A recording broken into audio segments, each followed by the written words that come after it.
Yo, yeah, I can hear you. Can you hear me? Yeah, we're good, man. Okay. Yo, Long time great. no talk, and we're Yeah, live. man.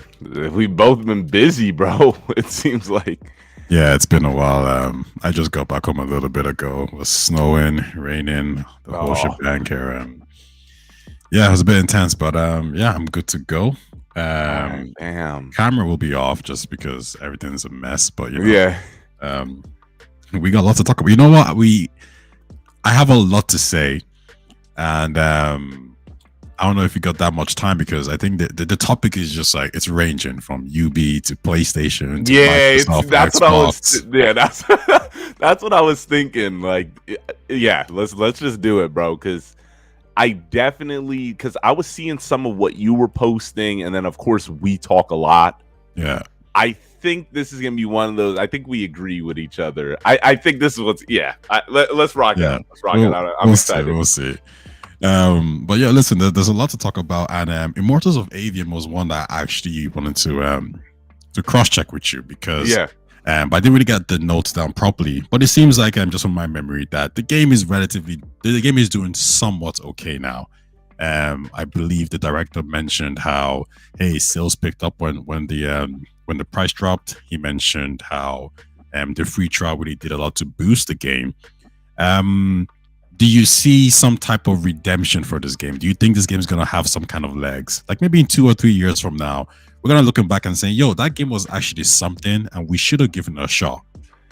yeah. That's what I think it's gonna be because when you play it, that's just the barrier of entry. When you play it, the world building is very good. It's not some world that you go like, you know what, this is I don't really care. This was a fun time and I forgot about it. But they had some really cool concepts in that world, and it felt real. But again, it was commercially, it didn't do well. But I agree. I think it will be remembered as, damn, bro, we slept on it and now Yeah. it's gone. It's gonna be gone. Yeah, I think the saving grace here is the once again the name eludes me of the creator, the director, but he did mention that we got some more games in the pipeline. Now we don't know if that's going to be Immortals of Avium 2. The way the game ended shows like there is room for more, and I would be interested to see a part 2, part 3. I think they created an interesting enough universe for me. Mhm. They might need to go into a little bit more lore. They need to probably work on their writing a little bit. The game was a bit cornish at times, and it's definitely one of those games I look at and I think this game in particular kind of highlights the problem a little bit because people are going to talk about Spider-Man 2 and how that game cost 300 million. But I look at games like Immortals of Avium. I look at games like, what was that game? Callisto Protocol. Callisto Protocol, exactly. And I look at these games and I'm thinking, why? Why do you cost so much? Like, what's going on here? You heard about the original budget for the game before EA stepped in? No, what was it? It was 80 million, and then EA stepped in and then gave them 40 million for the marketing. Oh, and then it bumped it. That's what bumped it up to 120. Man, like it's bizarre, and I think it's a different topic we're going to touch on, but I do think that there needs to be some type of project manager who says, exactly, guys, we can't be doing this. It doesn't make sense. Where are the because to me that game is definitely inefficient, 100%. And not to cut you off, like what gets me annoyed about it is every time, right? Like, especially now with all the layoffs. Let me spit out my gum real quick. Especially with all the layoffs, you would think that there's not a lot of game studios opening up, but every time there's a layoff, you see a new studio. The Rocksteady guys get a new studio. I just saw recently former Call of Duty devs got a new studio. And every time you Forza see as well, the guys that Forza. Every time you see these new studios pop up, guess what game they're making? A new AAA game. I'm like, wait, why don't you guys start off with the AA game first, then go to AAA? You know what I mean? Like, why are you always going for the? I get it. That's what you're accustomed to, the big AAA games. But I'm like, I know you guys crunch for those. You worked your ass off. Why don't you lighten the load first, then go work your way up to a AAA game? I don't understand why they always go for AAA when you open a new studio. Yeah, it's and the thing is, they go for a AAA game, right? And the money has to come from somewhere, and it comes from these investors, right? And that's just the problem right now. A lot of these investors are saying this ain't worth it. We'll put in millions into you guys, and listen, your game is okay, whatever. Like, I don't care if your game is good or not. Is it making me money? Yeah. The problem is, it's not about it. The issue I think we're seeing here is there just isn't enough eyeballs and playtime for the average person to really get into this. There's too many good games. There's too many games of interest. There's too many live service games out there, and the competition is just immense. So yes, there needs to be a huge walk back, which kind of leads us to our first topic, which is PlayStation. I mean, we could have done EA first, but we'll do. Actually, no. You know what? We'll do EA first because PlayStation is bigger. All right. So in the Polygon article, Polygon has confirmed Electronic Arts is laying off 5% of its workforce, or around 670 employees. EA employs around 13,400 people by the end of last March, according to a regulatory filing. 65% of those employees are located outside of the U.S. Andrew Wilson said, has already begun with largely completed by. Sorry. I'm kind of getting this a bit mixed up now. Wilson said his EA is moving away from development of future licensed IP, but we do not believe will be successful in our changing industry. Instead, they'll focus on their own IPs. And that's the key kind of main takeaway from me. But I got 3 questions I want to pose to you just based off his statement and what we're seeing with EA. The first one will be a little pivot. Everyone has laid off employees. Sega has done it. Microsoft has done it. Epic has done it. All the major publishers, and Sony has as well. The biggest one in the West is Ubisoft, and they've done nothing so far. So CD Projekt Red is laying off 8%, 9%. Microsoft is laying off 8%. Everyone's laying off around 8 to 12%. And with the reports that Ubisoft hasn't been doing so well, we know their share price took a major slump last year. Do you anticipate them to be the next major publisher to drop employees? And number 2, do you think it's going to be actually over 10% just based on their standing? Holy shit. I actually, yes. For me, it's a fight between them and Take-Two. Did Take-Two announce any? Not that I can think of. Layoffs? No. Yeah, because you heard about the Rockstar thing, and people are basically alluding to this is kind of like their way of doing soft layoffs, where it's like, oh, you can't work 5 days. Oh, geez, man, sucks to suck.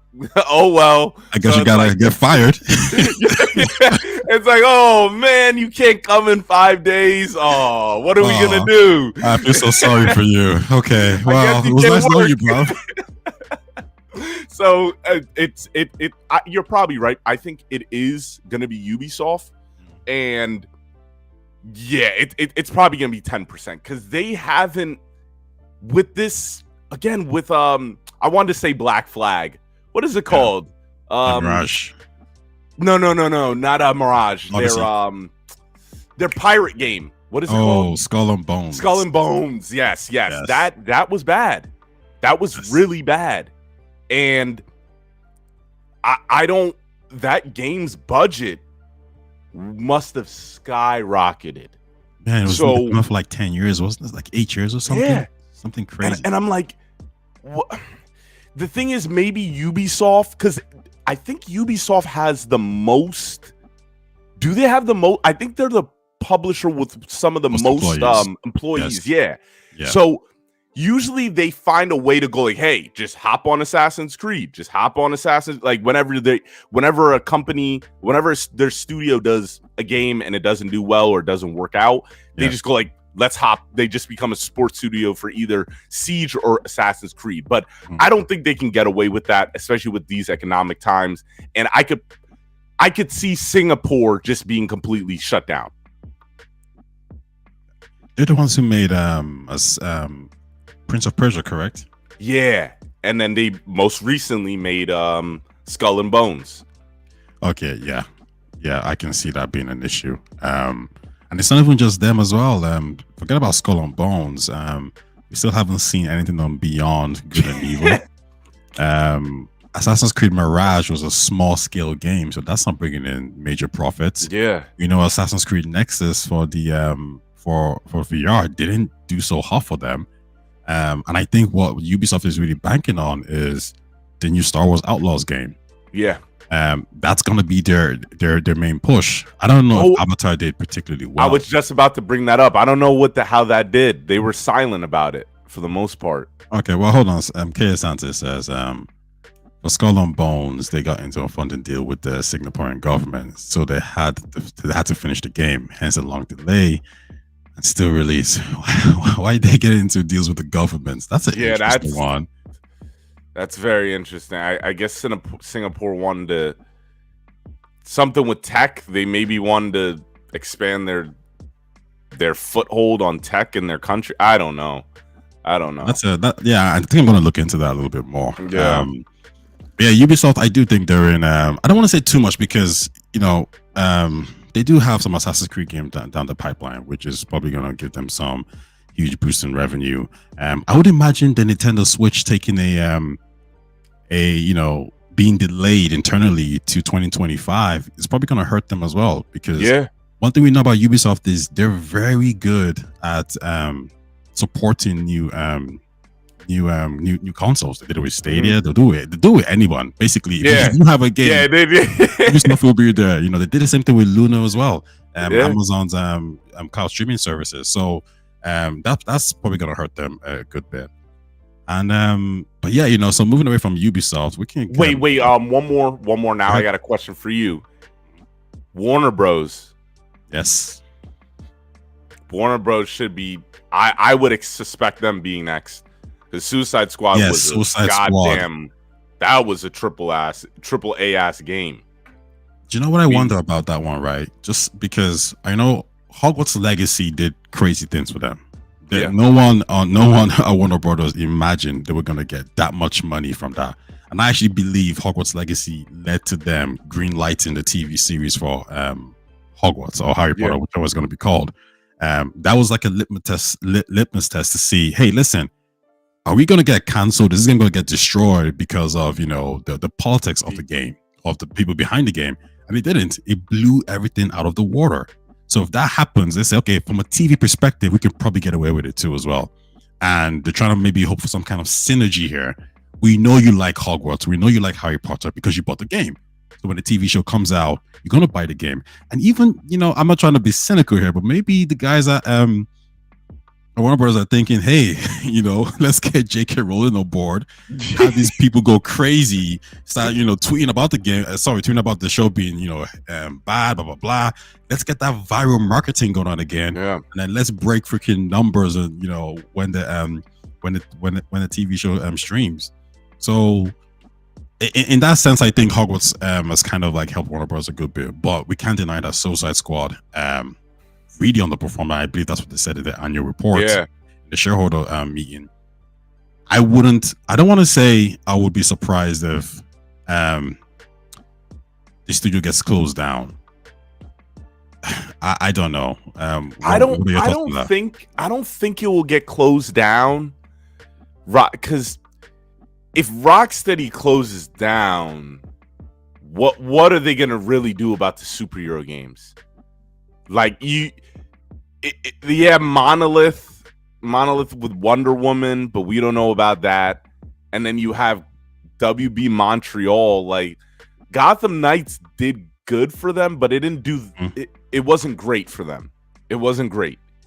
Rocksteady, I think they would need Rocksteady. Rocksteady still has they still have the quality, and not everyone left. Mhm. The major key players, yes, most of them have left, but there are still the OGs there. Like I think there's this one guy named Nathan Burlow. He was an OG dev, and then I think the new studio director was another person that was there from the start. So I don't think Rocksteady's in trouble in terms of closing down, but layoffs, absolutely. For sure. Yeah. I think my only issue with Rocksteady would be it's been like 10 years plus since they dropped the last game. So if there's quality there, you took 10 years and you dropped garbage. Like, you know, I'm looking at this guy saying like, yo, your time is up. Like we gave you 10 years, you flopped. You ain't it anymore. Like that was a whole decade ago. I was in school where Rocksteady was like it was hot. So it's a whole different environment now. And once again, spending hundreds of millions or whatever it may be to finance this game is just isn't really going to be feasible for failure. That game was definitely 200 million to make. Yeah, Suicide Squad was definitely 200 million to make. So, pivoting back to what EA said, I had this question for the guys, and whoever who's in the chat as well, you can chime in on this one. How important are licensed games, and how much of your portfolio should it take? Now, I was going back and forth with some of the guys about this because, you know, EA apparently has cancelled the Mandalorian game, and I was quite happy with this. 2 points. From a consumer perspective, I'm happy because I want Titanfall. And, you know, it seems like they're actually going back into developing their own IPs. So we're going to potentially see Titanfall 3, whatever it may be. We're not too sure, but that seems to be the big bet for me, right? So I'll take Titanfall 3 over Mandalorian any day. I do know a lot of people will not, but, you know, screw them. I'm happy with this with this news. Now, from a business side of things, I think this is great. I'm not really a fan of taking IPs, established IPs, and working with them, because what you don't own, you can't control. Yeah. I look at games like Knights of the Old Republic, which Xbox, you know, had a hand in. I look at even games like Mass Effect, which Xbox had a hand in, Titanfall, which Xbox had a hand in. These games are not exclusive to them. You prop up another studio, another company's IP, and then you benefit nothing in the future. It's great for short term, but that's just about it. And I'm looking at EA thinking, you guys are still making Iron Man 1. You're still making Black Panther 2. You're still making the Jedi series 3. And who knows, you might be making Battlefront at some point in the future. That's 4. And then 5 will be this Mandalorian game. Why would you have 5 IPs that you don't control on your books? Yeah. It just seems so bizarre to me, right? And we know from the leaks that these things cost money. Disney is, you know, they're making a lot of money just from you licensing that. Insomniac. Insomniac, exactly. I can't remember the details, but from what I remember, they get, is it 10% off every sale? 10 or 15%. And if there's a bundle, Disney gets 50%. And then on top of that, you also got the, you know, you also have the bonuses probably. You have the flat fee you have to pay, and all the, and then you also have the marketing budget, which, you know, you probably can't break. You have to spend a certain amount of money for it to work. And you do all that, and in the end, you probably end up like with how much profit? Like, who knows, right? And I look at Sony's other IPs. I look at Horizon Zero Dawn, 20+ million sold. I look at God of War, 20+ million sold. I look at The Last of Us, 20+ million sold. I look at Spider-Man, 20+ million sold. So those are 4 games that Sony makes that are sold 20 million plus. I don't even know if they made more of a profit of Spider-Man than the other 3 games. Because with the other 3 games, we can say they got 100% of the profit. But with Spider-Man, we know it's divided between Disney and all that kind of shenanigans. So for me, like, yeah, listen, have 1 IP, have 2 maybe. I think Xbox having Blade and Indiana Jones makes sense, even though I believe that they're probably in a tighter spot because, you know, the Xbox console isn't selling too well. So, you know, those sales are going to be lower. And plus there's Game Pass, which is going to have an effect on it. But I think 2 is okay. Anything more than that, it just doesn't make sense to me. But anyways, that's my rant about this topic. What's your take? You see what I said in the beginning. I felt like we were gonna agree. I agree. Nothing. I mean, I was excited for the Mandalorian game. I was like, hell yeah, this is gonna be dope. But then I was thinking the same thing. I'm like, God damn, you guys have a lot of licensed games in the works. I think you hit it perfectly on the head. You can't have that many. You just can't. In the short, I think it's very good for the short term, especially if I was Xbox. Like, I agree with Xbox doing the Blade, doing the Indiana Jones to bolster Game Pass, to go like, hey, we can get the blockbuster pop culture type of stuff on in our ecosystem. I think that's great. But again, I don't want to spoil anything, but Insomniac's future is very worrisome. Very worrisome. Like, I don't think you should have a factory dedicated to licensed IPs. Yeah. There's no way. I don't think that's good, especially because you don't know how well Marvel is going to be in the next 10 years. It's not a safe bet. So I think it's a good move that they're going to focus on their IPs. You know what? Yeah. Even forget about what Marvel's going to be in the next 10 years. What's the gaming landscape going to be in the next 10 years? You know, like, you can't, like, they don't even know. You know, I'm thinking about just the price that maybe they like, whatever they have to pay out to Disney, right? And they're thinking, 7 years ago this made sense. Now we need to cut back on these AAA blockbuster games. But I don't know. I can't remember this. I really wanted to find this before we went live. But is there a specific amount of money they have to spend on these games? And even if there isn't, there's probably a specific amount of money they have to spend on the marketing budget, right? Yeah. So it just becomes a headache overall. Whereas I was telling the guys yesterday that the reason why you have Mass Effect is because Casey Hudson and the team, they didn't want to be constrained by Knights of the Old Republic. The reason why you have Dragon's Age is because whatever fancy IP they were working on back then, they didn't want to get constrained. Yeah. So they pivot, right? I think it was Baldur's Gate, right? So they pivot, and then that's why you have Dragon Age, which, you know, you own and control, and you can do whatever you want to do with it. You know, you can. It's not going to be controversial, right? Because obviously, you know, like Assassin's Creed, and, you know, Yasuke is going to be black, and people were kind of complaining about something like that. You could be, hey, listen, it's our IP. You know, Assassin's Creed, we can do whatever the hell we want to do with it.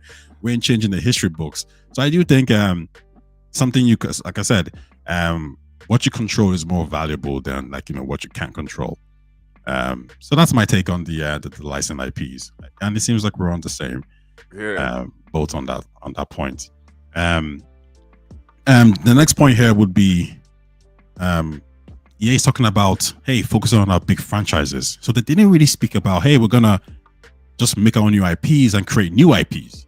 They cannot, you know, internalize and say, hey, we're gonna focus on the big franchises, which is what consumers want. Do you think this is a good play for them, as opposed to trying to create new IPs? Go ahead. Yeah, my bad. Yes, this is unfortunate. The unfortunate reality, and this is where I gotta call some people out. Again, if you guys wanted new IPs, you gotta take the responsibility. You gotta take the gamble to go get new IPs, because this is what's gonna happen. I agree with them making a Mass Effect 5, a new Dragon Age game. More studios are going to do this. They're going to go into what they had before, either reboot it or just make a new make a sequel to it, because it's safe. A new IP is very risky, and the proof is in the pudding. Like, a new IP is very risky. So business, and in terms of what people want, there's a lot of people that want new IPs, but there's still a lot more that want a Mass Effect 5.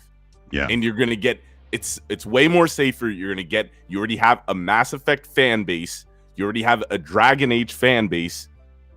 So the green lighting process is a lot easier for these studios as well, because at the end of the day, yeah, it's not like EA won't allow them to pitch a new IP.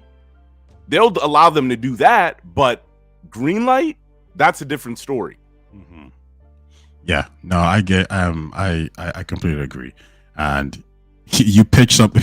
I'm even thinking they're probably looking at Immortals of Avium, thinking, "What the fuck do we do it? Like, we gave these motherfuckers like 40 million. What the fuck? They blew it. Screw these new IPs, man. We're just gonna stick to Battlefield." EA Originals, my ass. Y'all wanted single player games, we gave it to you, and you didn't show up. Yeah, man. I wonder, like, does Andrew Wilson like say, "Yo, who the hell greenlit this game? Like, what's going?" Oh my god, I can see it. Because that shit bombed. That shit really did. That shit bombed, bro. But yeah, listen, that's a talk on EA so far. I think the only great thing here is they only laid off 5% of their workforce, which is, I mean, compared to what we're seeing with 8%, 9%, 13%, 15%, this is pretty good. And if you listen to Gaming Over 30, one of the things he states is, you know, EA has been really smart in how they've maneuvered through the growing the increase in AAA budgets, and also growing in during the COVID period. Now, he did state that, hey, listen, the revenues did rise and the profit margins did dip as well, and that's why we're probably seeing some layoffs happening. So yeah, let's move on to the go on. Wait, before we moved on, did you hear about Marcus Leto and Battlefield? What's going on at Battlefield? He left, right? Yeah, and it didn't seem like it was on good terms, because he posted that he left, and then when the layoffs happened, he was like, "I'm pretty gutted that my entire team got laid off." So I don't know what went on over there. Battlefield is always my franchise is always. The team was Mondo, right? Mondo, wasn't it? It was called Ridgeline Studio. It was a whole new studio. EA opened a whole new studio, and they closed the studio and everything. Okay, yeah. I'm like, damn. You know what? It's a rough one. And I said this to some dude, and I was like, because he was like, "Yo, this sucks. Everyone's being fired." And I was like, "This is gonna lead to a healthier industry." And this guy, like you said earlier, everybody was leaving their studios and creating new studios. Mm-hmm. That was the growth problem, right? And now it seems everyone say, "Yo, listen, we need to kind of scale this back." So him being let go and his team, the reason why I didn't care too much per se is because I don't know what game you're making. I haven't seen it. So, and I'm gonna trust that, like, if it's getting canceled, it probably wasn't going to work in the first place. I've learned a lot from Redfall. I've learned a lot from that game. So, but hopefully, you know, he bounces back. And listen, I love it when creators from obviously established IPs or whatever go on and, you know, they start their own studio and they make something special, because that's what was disappointing. That's what was the most disappointing to me. I'm like, you had a veteran come back. Yeah, he was doing something new.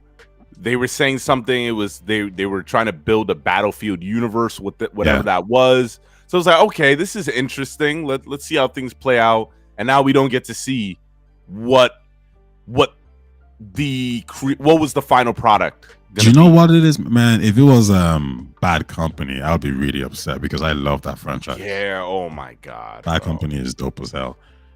But yeah, let's move on to PlayStation and, you know, the news that's happening. So, Breaking News Reports, which is an Irish publication that I came across recently. I was speaking to one of the editors there. He does oh, nice. He does like video game stuff, and I was like, yo, I like video games too. I got a channel. Yeah, exactly. I was like, come through one of these days and we can chit chat about it, you know. So anyway, he wrote some articles and he does some reviews. He says Sony is cutting around 900 jobs at its PlayStation division, including closing its London studio in its entirety. Gaming giant's chief executive, Jim Ryan, said it had made the extremely hard decision because the industry has changed immensely. The company needed to future ready ourselves to set the business up for what lies ahead. I'll go back to that point in a second. The cuts represent around 8% of PlayStation's total global workforce and follow many other technology and gaming firms who have made the cuts to jobs in the recent months in response to the global economic uncertainty. So, the first question I need to ask you is, what are the changes he's referring to? Because from what we know about Hitoriki Satoki. Yeah, is it Hiroki Totoki or something? Hiroki Totoki, yes. The key thing that he was saying here is, and we'll touch on this a little bit as well, is that profits are not doing great. As reported by Bloomberg, Sony shares fell as much as 8.4% on Thursday and closed down to 6.5%, following the publication of the company's latest quarterly financial results. While Sony had previously hoped to ship a record 25 million PlayStation consoles during this fiscal year, that number has now dipped. It has forecasted a gradual decline in PlayStation 5 unit sales from the fiscal year onwards. This comes despite price cuts and releasing major franchises like God of War and Spider-Man as well. If the platform, what's this guy's name? Amir Avazendek says, if the platform has already peaked in growth, then the outlook could be much grimmer than what we've expected.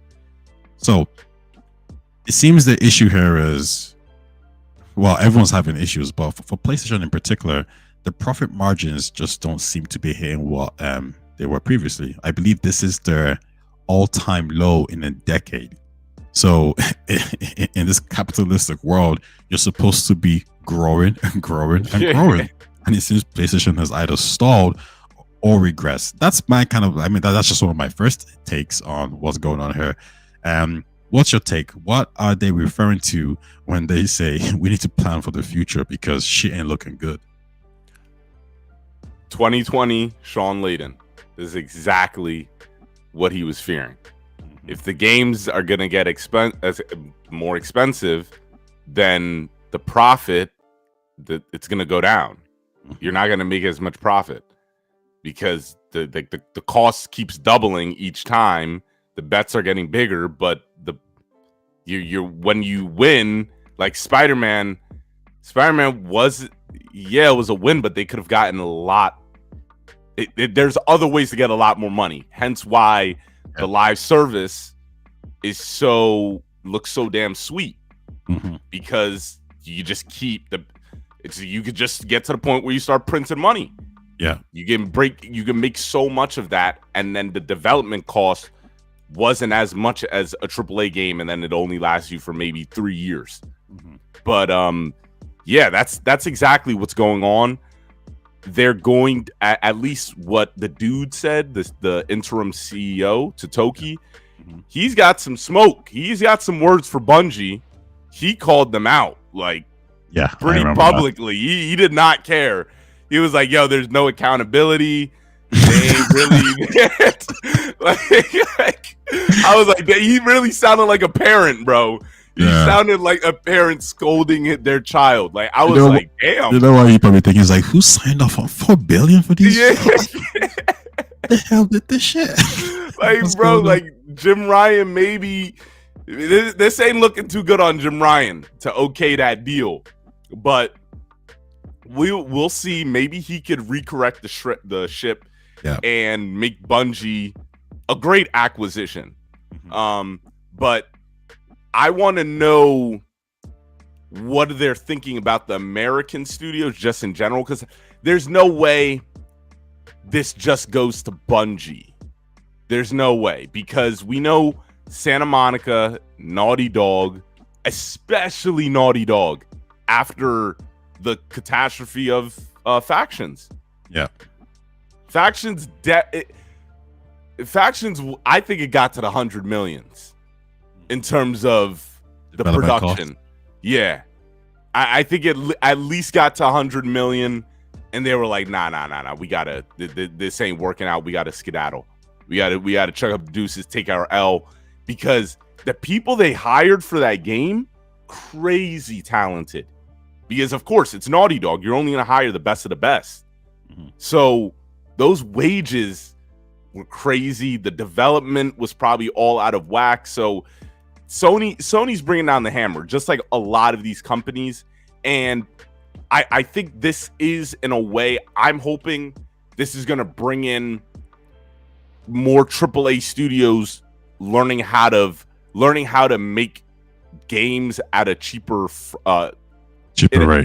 rate, but still bringing in that high production, because you guys are pretty experienced. My thing is, okay, if you guys there is a large portion of you guys that know how to make AAA games. So now, how do you make a AAA game efficient? That's the real question now that these AAA studios need to think about, because yeah, it's like, why do they keep going up? Why was God of War Ragnarok more expensive than Ragnarok? I mean, 2018. Yeah. If it was based, for the most part, the framework was the same for that game. So why was it more expensive? Yeah, I think that's a good question. One, a few developers come to my mind. I think they need to look at Remedy and say, yeah, how do y'all make Control and make it so cheap? How do y'all make Alan Wake 2 and make it so cheap? You know, because over here, what we're doing is we're spending 200 million. You guys are spending freaking 50, and you get Alan Wake 2. How? Like, how do you like, you know, how's this equation like working out? So I think they just need to learn by themselves, and they need to like bring in somebody just like a project manager, just to make sure like, you know, everyone's on track. For sure. I think other thing like that I would notice is their pillars are really shit. Their PC side of things is not working out. Their mobile side of things is not working out, and their live service is not working out. What we do know is they've made some really good steps into the mobile side of things. I think they have the right developers. Shift Up and be one of them that's going to help them. They're getting closer to the guys, Yokoverse, the guys who made Genshin Impact. So that's going to be another good one for them. And for me, that PlayStation showcase, those were the main things for me there. Like, you got the developers of Genshin Impact making an exclusive PlayStation game for you. Whew. You know, and listen, when we say exclusive PlayStation game, it's probably PC/mobile, because they're telling Sony, like, listen, I know y'all like this exclusive nonsense, but if you want money and your profit margins are garbage right now, yeah, you need to drop this. Like, the reason why Genshin Impact, I think there was 1 year, it could have been last year, 2023, where the revenue of Genshin, the firm, Mayoverse, sorry, I think it was the same as PlayStation's revenue at that point. And you know that they're making more profit, because you know that's just freaking one game, and you know Genshin Impact ain't no freaking Spider-Man 2, ain't no Last of Us, so you know it's a profit game. You know it's like a Nintendo kind of game. So they're looking at, and they're telling Sony probably like, listen, the reason why we got the bag is because you find our game everywhere. So that's what y'all need to do. So that's going to be a really, really good catch for them. And continue, Shift Up, continue. I do think overall they should still continue the course, like we said, with live service. Yeah, especially 100%. After Helldivers 2, especially. I'm like, you guys need a couple more games. You'll need a couple more. 100%. You know, I know they're scaling back some things, but for me, it's quite clear that that live service is the way to go. 100%. They need it. It's an easy way to get that revenue, but you need to make these games good, and they need to be hate to say it, addictive, right? Yeah. So yeah, those are their pillars. Now, there was this one quote that I found. I'm hoping I took it down. Okay. Yes. So here we go. So after the Q2 sales came out in 2023, it was already crystal clear Sony would never reach 25 million units this physical year. Q3 was okay, but only possible because of Sony's heavy promotions and discounts during the holidays. There's a worry that Microsoft and its subscription service called Game Pass could prove highly disruptive to Sony. How much of an impact do you think Xbox and Xbox Game Pass is having on Sony's business model? This is a hard one. This is It's a tricky one because Microsoft is like, they're like, yeah, our consoles are doing pretty shit, but at the same time, like, we're giving our games to PlayStation. Exactly, but at the same time, Sony is probably thinking like, damn, man, the bigger Game Pass gets, the more this is a threat. Yeah. It's a tough one. It's really tough, yeah, because it's hard to gauge. Like, at one point, I was like, yo, Game Pass is it's kind of going to sneak up on Sony if they're not careful.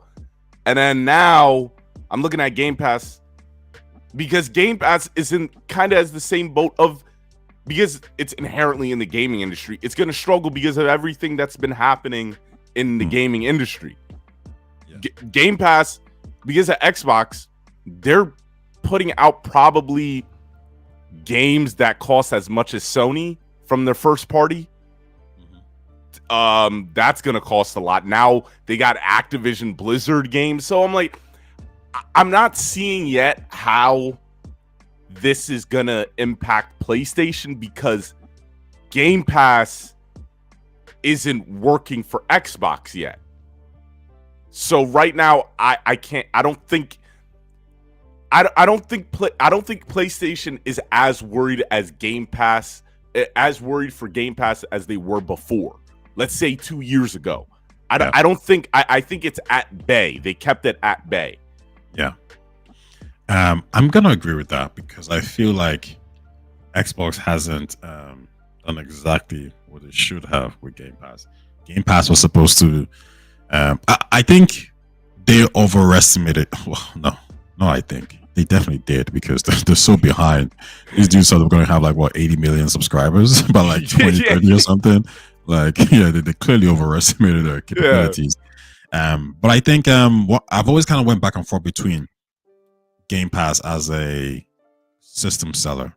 I think it's a good service to have. I think it's ideal.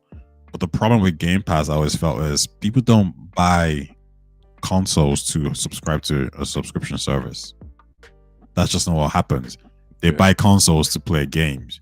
And I think the average gamer is willing to spend money on the games that they want. I don't know if they instantly think subscription, let's do this.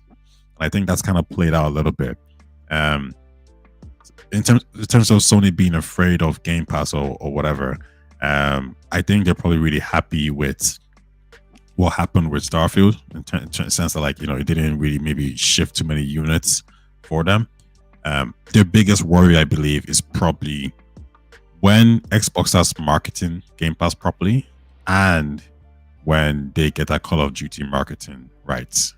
And at that point, they're probably thinking the biggest game of the year is on the subscription service. That's going to have an impact.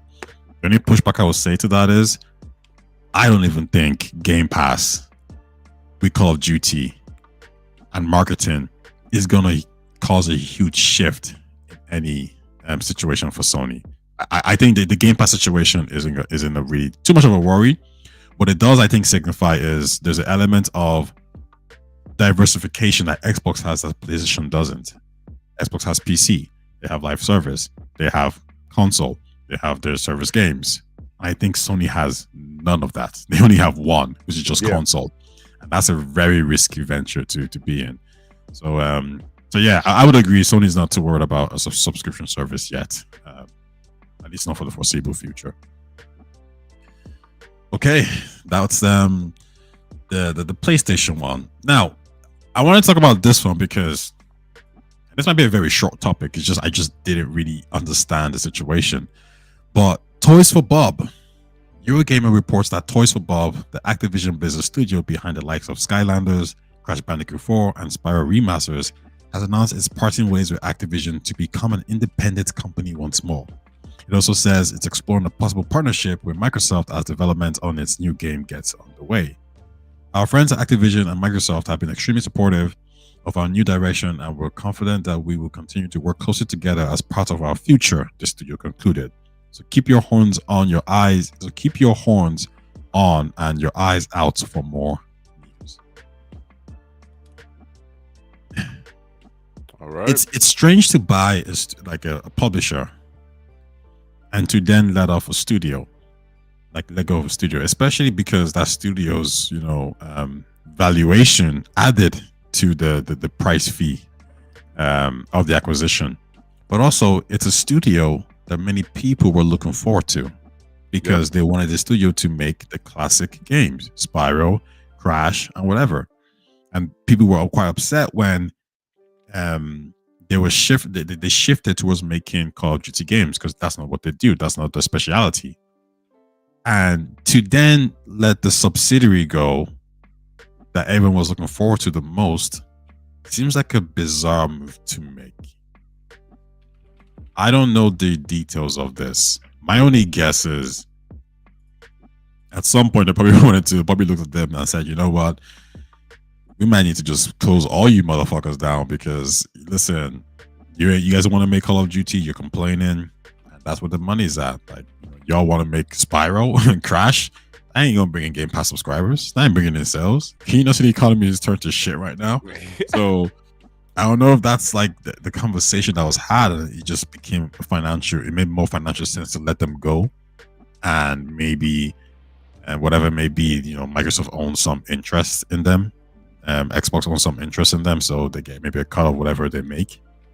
I don't really know. I can't pinpoint it, but what are your thoughts on this? Because I know some people were quite upset. They thought this is an L. Okay, yeah. I'm confused. At first, I was thinking along the lines of, hey, they wanted to get rid of these motherfuckers because they unionized, but that was the QA team at Raven. Okay. So I was like, nah. Wrong people. I would have been like, oh yeah, that makes sense why they wanted to let them go. But yeah, I don't understand these type of deals. It's kind of like when I think Square Enix let go of IO. They just like gave them the rights to Hitman, and they were like, all right, whatever, we're done with you guys. You can go free. I don't get it because, like you said, this was part of the price. Toys for Bob. And no matter what, it's, to me, I still look at it as the workforce with how game development is. Call of Duty is a big machine, and I would feel like they would need the help for Call of Duty. Like I don't see why Call of Duty made them a support studio, and then as soon as they're bought by Microsoft, now it's like, all right, we don't need y'all anymore. Turns out we don't need you. We can find somebody to replace you, but it doesn't seem that way, especially because how hard Call of Duty is to make every year. Yeah, at least the way they say it. So I don't get this move. I don't get it. Yeah, I don't get it. I think the only thing to save in the grace here is that they did mention that, hey, we'll be partnering with Microsoft. And this is the point that might be important. It might be financially better for Microsoft to do this, just because you get their wage bill off your head and then you just invest in them from, okay, here's $100 million, make this game for us, as opposed to like, okay, well, now we're paying your wages.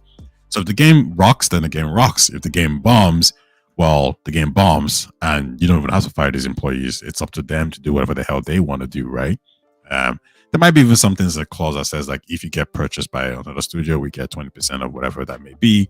I know they do that a lot with like football players and all that kind of stuff, right? So I think that, yeah, you're right. I think the bright side is maybe this studio could tap into the old Activision games. Yeah, and there's a lot because Activision has a huge list of games.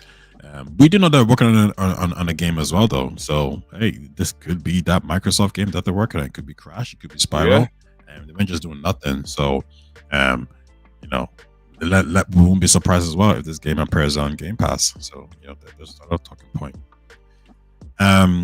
So another news that popped up was the closure of the London studio and for Sony, and they're the ones who primarily make some VR games, which kind of caused people to have some surprise, because if you're closing down your VR studio. What does that say about your product? VR. VR. So I looked at some some news. So sales of VR headsets and augmented reality glasses in the US plummeted nearly 40% in comparison to the previous year.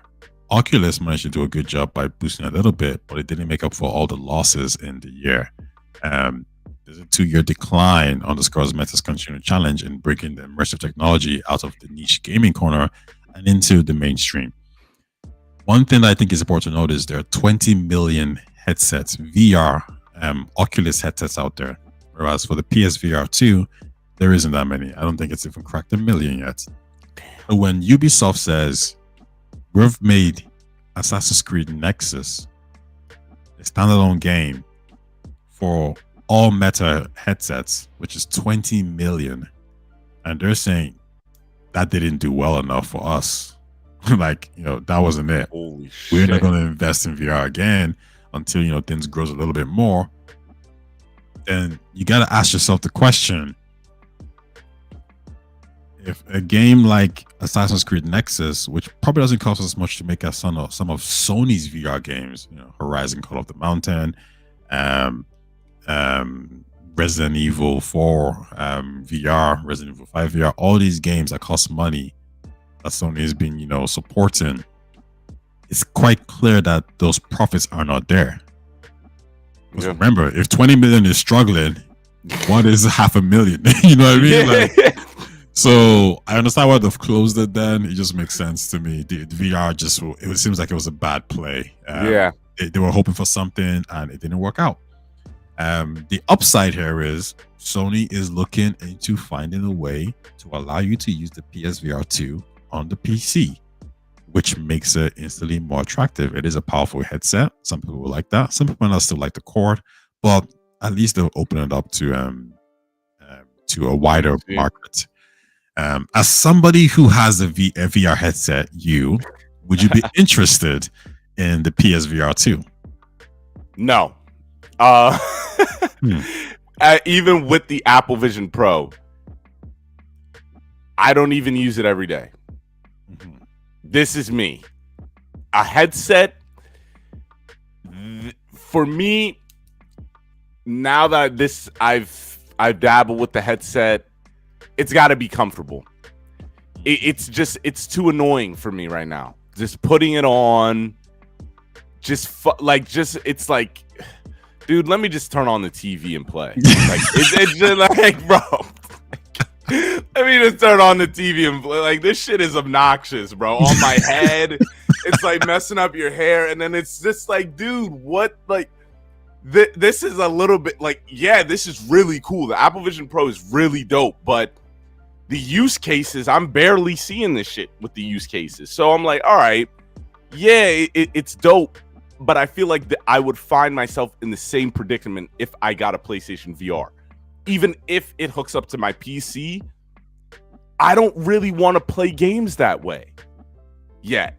Like, there's certain games, I want to play, but I just want to sit down on the couch or in my gaming chair and just, with a controller, play it like that. I don't need this big thing on my head. And when I take it off after an hour, I got a headache where I want to rip my head off. Like, I don't need that. So, yeah, nah, this doesn't attract me still. So, I had the Oculus Quest 3, and it's a really nice piece of tech. It's cool. Yeah. Pass-through is dope. Like, I'm playing these games, and these monsters are coming out of nowhere, breaking down my doors and shit, the windows. I'm in a whole new universe, and I can step into like rooms, and I can end up back in my local space. VR is really, really cool. Yeah, but VR is, the use case is very specific, and I think once people kind of get over the novelty of it, it just gathers dust. That's it.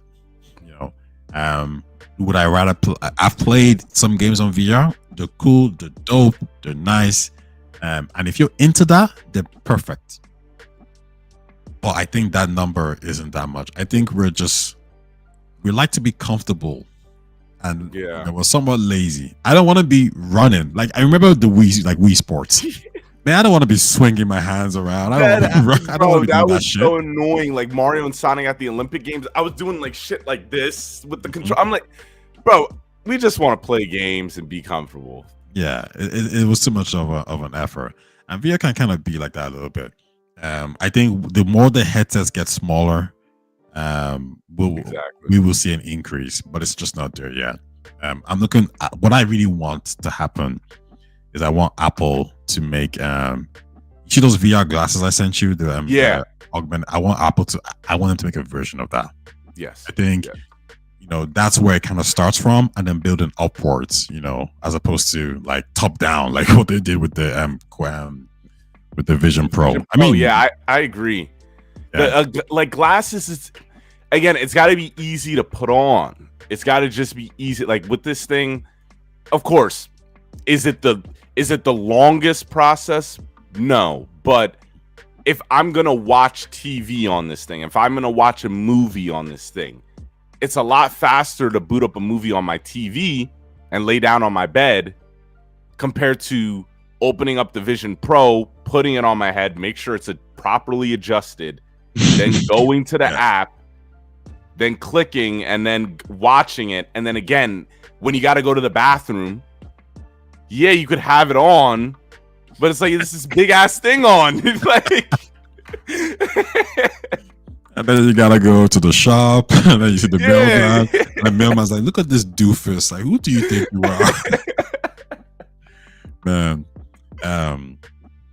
but yeah, I do hope Apple succeeds with the Vision Pro. I do hope they make a pivot and go for the augmented reality glasses as well. Yeah.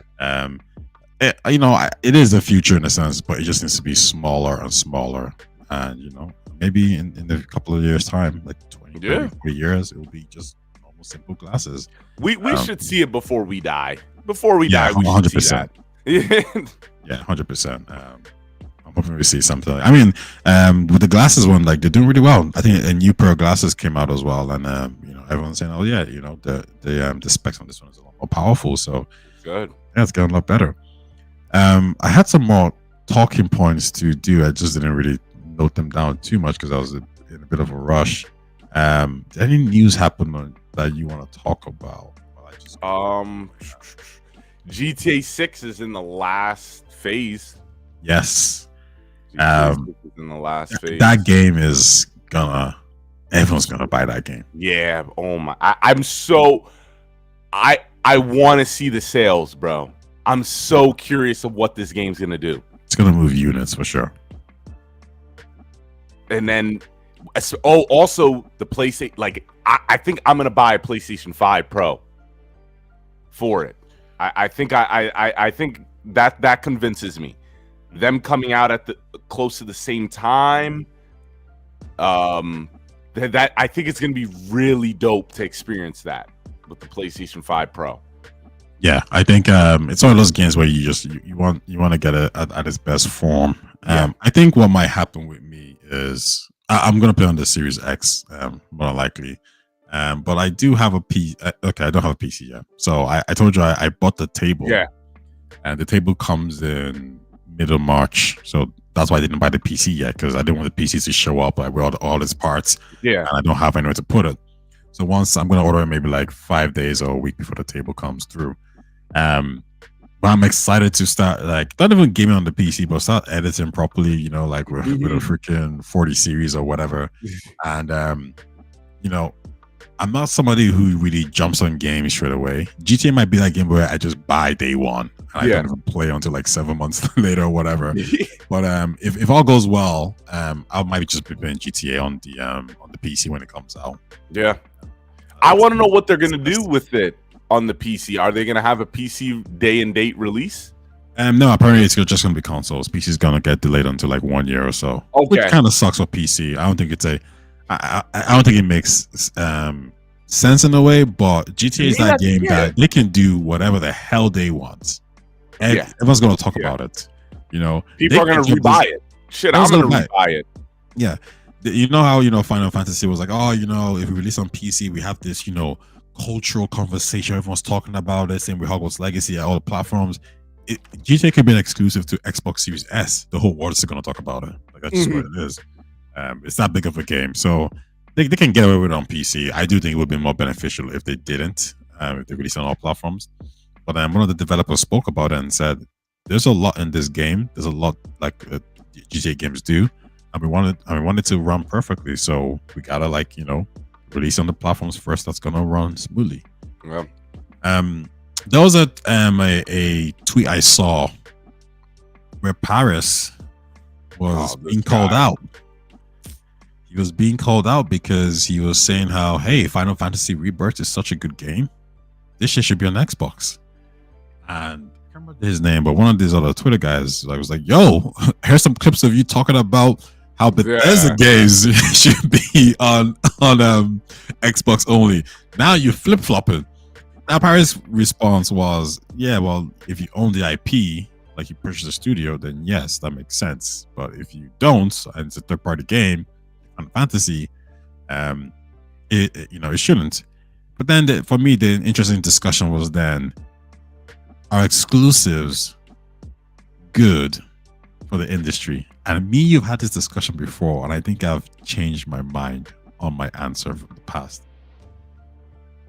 Okay. What do you think? Are exclusives good for the industry? At this point, yeah. Okay. You have to look at it two ways. The way I'm looking at it, as a consumer that likes a PlayStation, yes, it's good for the industry. Well, no. All right, let me answer. No, it's not good for the industry because the industry needs money. When you block it off, that means you're not going to make as much money as you would have. With that being said, if you can't make that much money, then of course the games, the budget, the profit margins are going to shrink, which is why we're getting all these layoffs, which is why we're getting PlayStation, which is why we're getting Xbox games moving to PlayStation games being more open to PC. So yes, exclusives aren't the best for the industry because everyone's going to hurt at the end of the day. So that is my answer. So yes, it has changed. Okay. You know what? For me, I think I used to be like, yo, we need them because, it's great for innovation. And it was. I think it was what's in the past.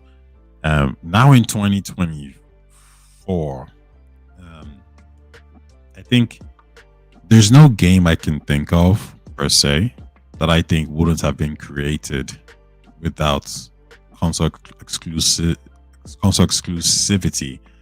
And there's examples we can point to, but I think my main takeaway here would be these games were going to be made, but they were financed. So if you give the developers the money, they will make the game regardless, whatever it is. Because I don't think developers are thinking, well, I just want to make a PlayStation game. I think they just want to make a good game. I think if you had given Bethesda money, they would still make Starfield.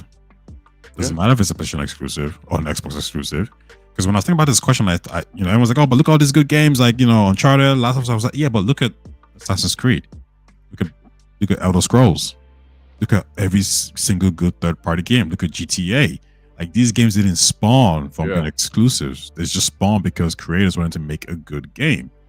So if Sony Interactive Entertainment says we're going third-party, but we're keeping, but we're taking it seriously.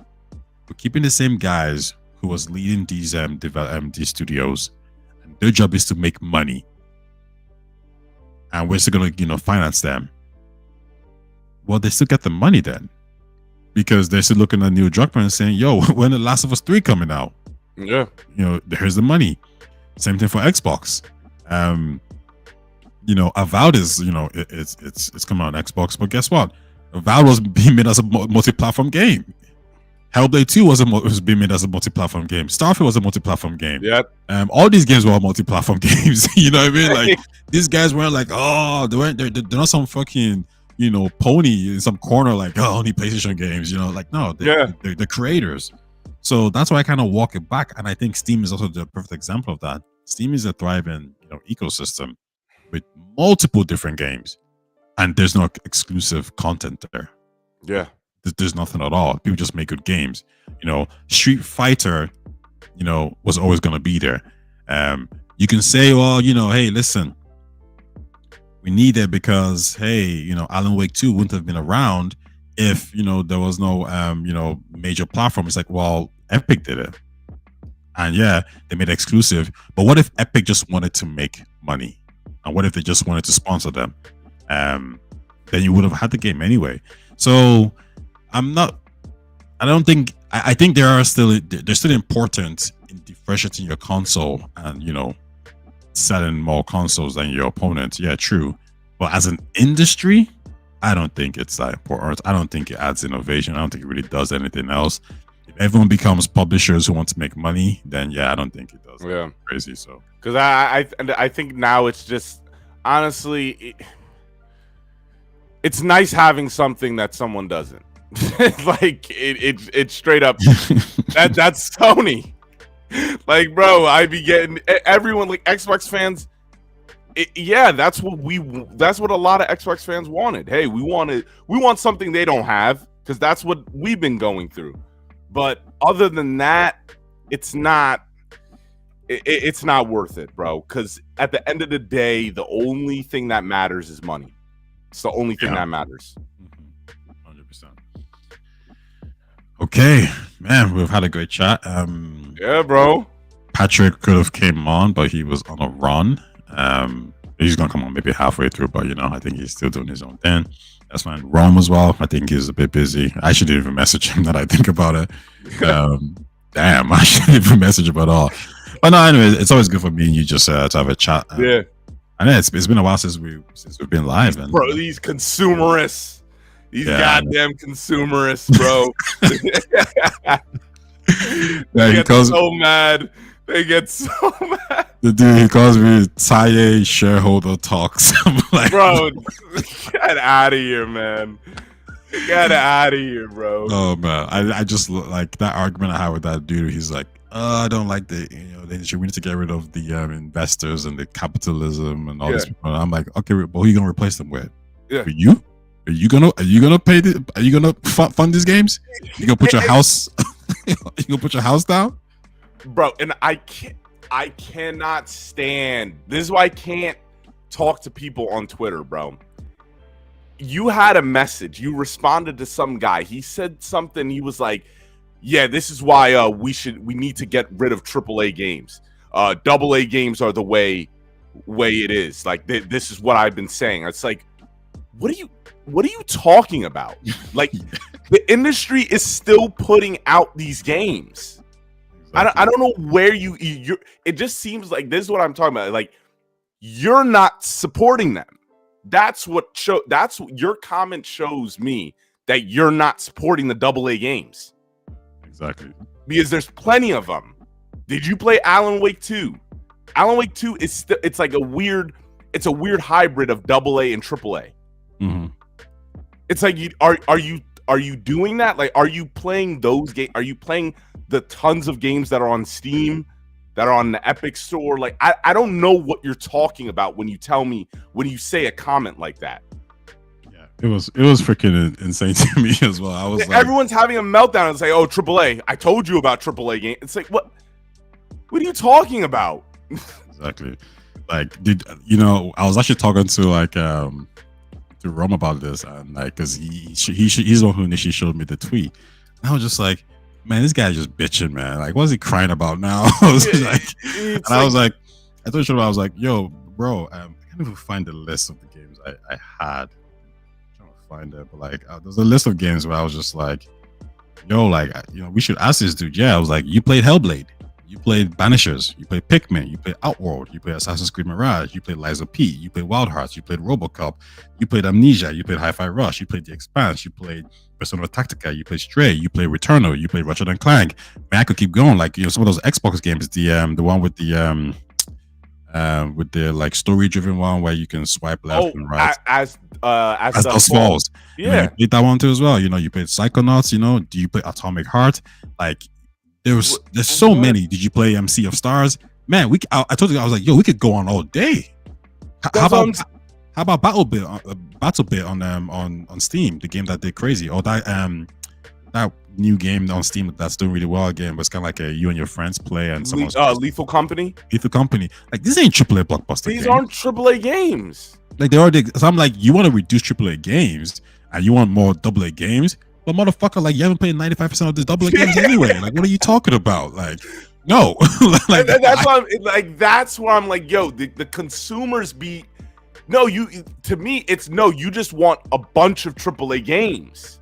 And then when you found out that that's not possible, that's when it's like, oh, there's a whole bunch of complaining.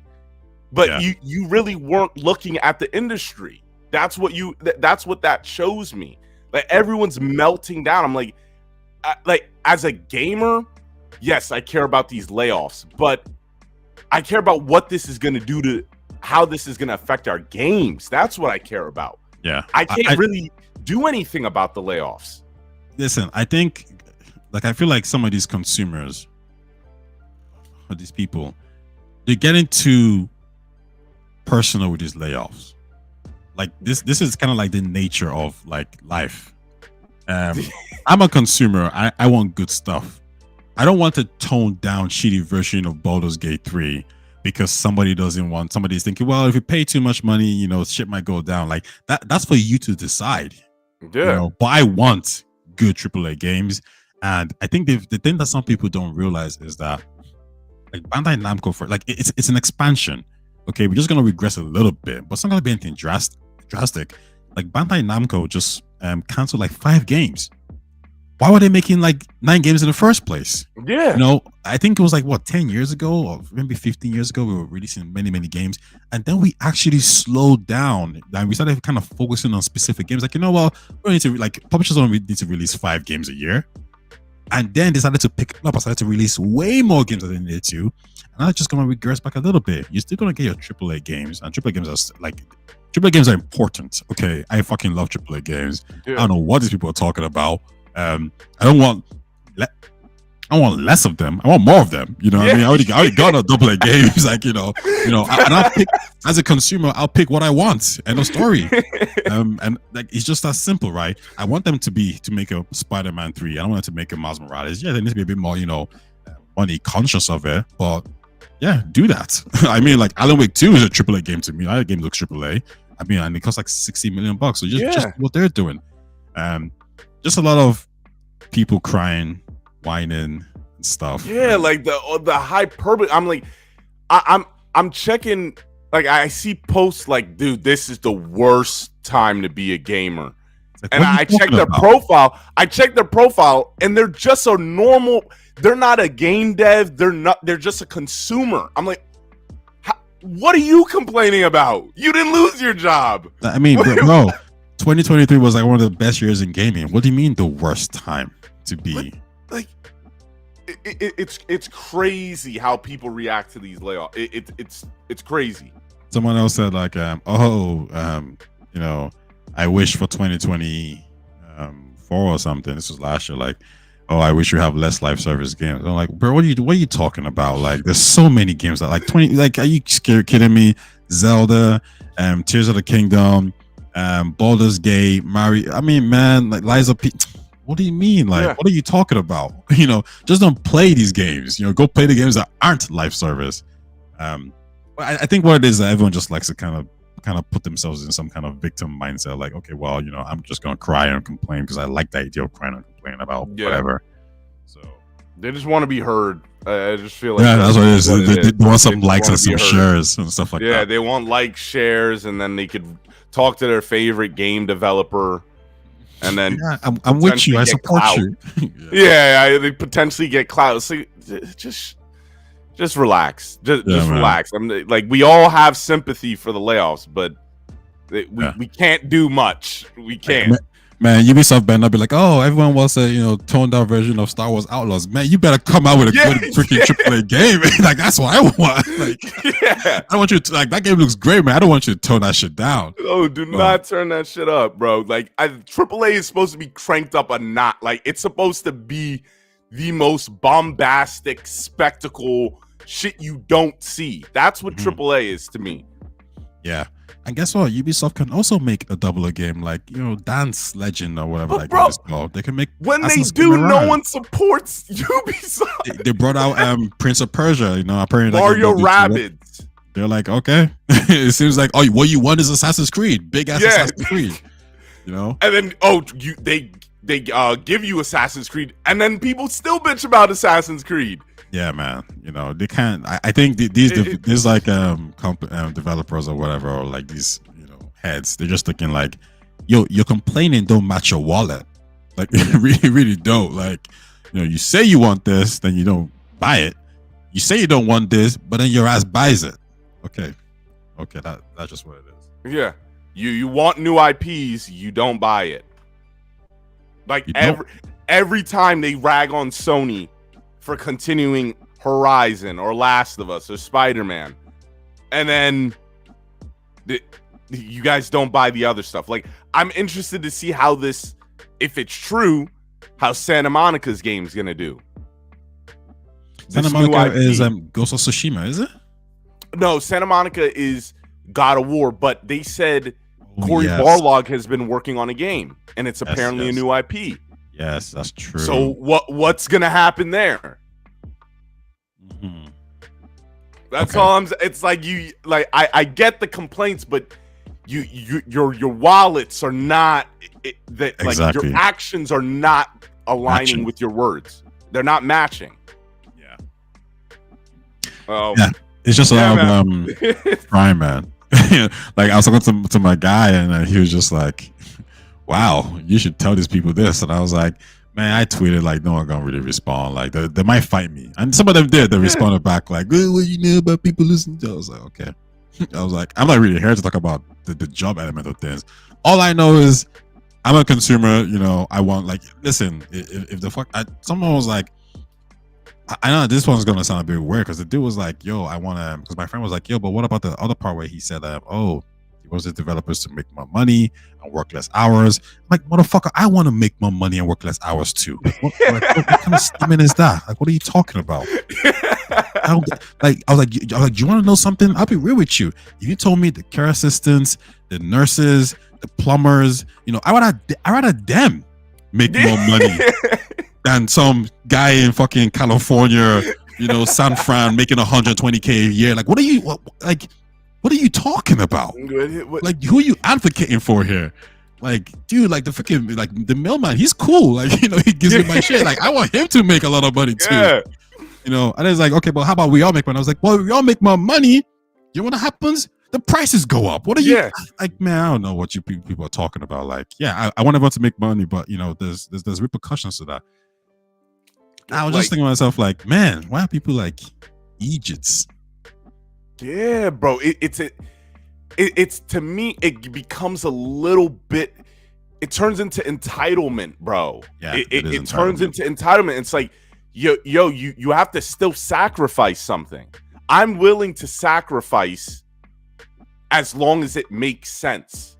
Like, people always go like everyone I talk to around me at work and stuff. It's like, what? They're charging $70 for a game? I'm like, bro, a game is 20 hours or more. What entertainment product that you're interacting with every second for 20 hours or more is costing you $70? Back in the day, it was $60. What matches that? There's nothing. You got, bro. People didn't want to pay for music, dog. like consumer. That's what we're talking about. Like, the consumers be getting crazy. It's like, if you want the best of the best stuff, you're gonna have to sacrifice something. Yeah, exactly. I'm trying to find this like freaking quote from the guy from Tekken. Some dude was like, I really need to find this quote. Damn, because he was going ham on this dude. He was telling this motherfucker off, man. Um, and I was like, let me see if I can get up my Discord real quick. Shit. But basically, the way what happened was, I found it. So apparently, some guy was like, "Oh, your game has a store in Tekken, blah blah. You shouldn't have the store. You don't need blah blah blah, this kind of stuff." And Katsuhiro Harada, he comes back and says, development costs are now 10 times more expensive than in the 90s and more than double or nearly triple the cost of Tekken 7. Even the Fight Lounge servers are costly to maintain. In the past, there wasn't so many specs and there wasn't online. Plus, they didn't have such resolution and high definition. Now, so many people want the game to run and be supported for a long time. It costs money to continually update the game for that reason. However, this motherfucker, but okay, what he said was he probably, but I imagine him saying this motherfucker right here probably only keeps good memories of the old games he experienced as a boy and does not pay attention to these changes, times, and increasing costs. The economic situation and everything else is changing. If we simply do nothing as he suggests, the game will simply stop running in a few months. I think that's what he wants. So there is no point in talking to him about these realities. He wants us to stop economic activity and stop updating and supporting the game. He's basically saying, you cheap, selfish, entitled fuck. What are you talking about? It's not your game. You didn't make the game. And then you're disgusted that the game has a store. Yeah. That you don't have to buy anything from the store. You're just like, I should be entitled to every skin that takes work and time.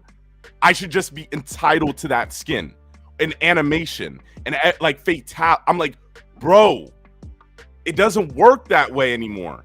Yeah, man. Listen, even like when we talk about, like, I was talking to my friend, right, and he loves like K-dramas and shit, you know, and like Netflix is really big on that. Yeah. And you know, he was complaining about like Netflix price increase and stuff like that. And I was like, yeah, okay, whatever, you can complain about it. But then he was all like, oh, you know, they're doing this and that, blah blah blah. And you know, and I remember telling him, I was like, yeah, but they you know, they use that money to obviously like invest in more, like, you know, production, whatever it is. Like if they don't do that, you don't get your K-drama, whatever it is, right? And I was like, how much do you even pay for Netflix at the moment? He's like, oh, I don't pay, my sister pays. I'm like, huh? I'm like, excuse me? He's like, yeah, my sister pays for it. I'm like, so you're not even like a consumer. You're just a freeloader. Like, don't say that. I'm like, no, I mean, you're a freeloader. That's kind of what it is. So why would anyone listen to you? Like, you have no skin in the game. Like, what's wrong with you? You know, but you have no skin in the game, but you're here bitching to me that Netflix sucks. But yeah, you log in every day to watch all these crazy shows that you love. Like, he loves, like, you call me and be like, yo, man, oh, this show was good. Oh, this is really good. Like, so you say, so it's not like you think Netflix sucks. You just don't like the idea.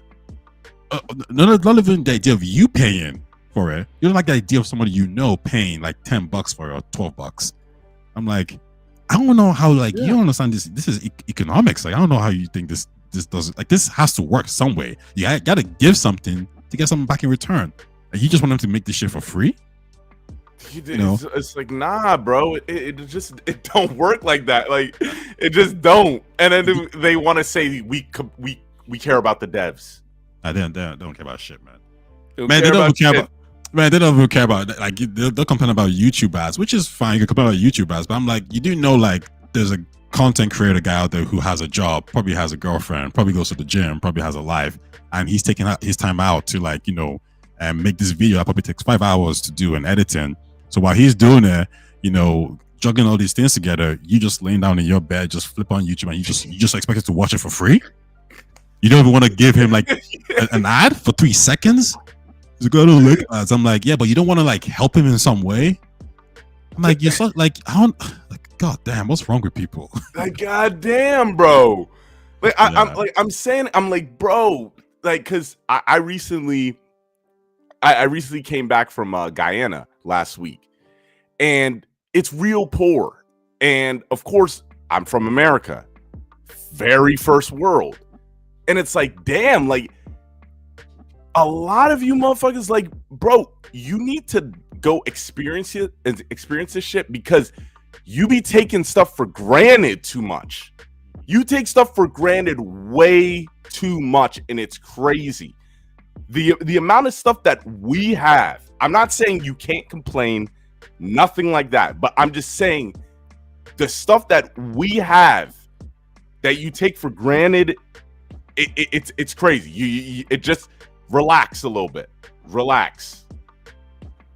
Yeah, for sure. Yeah, man. Okay, man. Yeah, bro. That was fun, bro. Yeah. Let's do this again next week. We chat some more games, and yeah, I'm hoping to work on some videos this weekend, and this Yes. I really want to kick it off when my PC comes through, but I'm gonna try to like at least get some things done. Some script. I'll write maybe a couple of scripts, so then when my PC comes through, I'll just like make them all in one go or whatever. Yeah.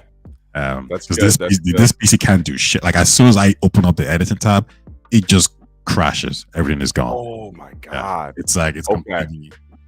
I'm like that last video I made. It's like whatever it is, like 4 or 5 minutes. But I spent weeks trying to fix this PC and trying to edit like the middle parts or whatever. But then when I finally kind of got most of it done, when I tried to buffer it, it would always crash at like the 3rd minute. So all the editing I did for like even the future stuff, 10, 12 minutes, I couldn't even use it because the PC just wouldn't allow me. It wouldn't buffer it. So I'm just like, you know what? I don't want to really take a risk with this thing again. So I'm just like, yeah, let me wait. But I'm just gonna keep working on the scripts and picking up the music tracks and shit like that. Yeah, bro. Can't wait. Can't wait, man. All right, man. It was a pleasure. Yes, and sir. As always, bro. Always, Ty. And to anyone watching, thanks for coming through. Yeah. Ciao now. Take care, man.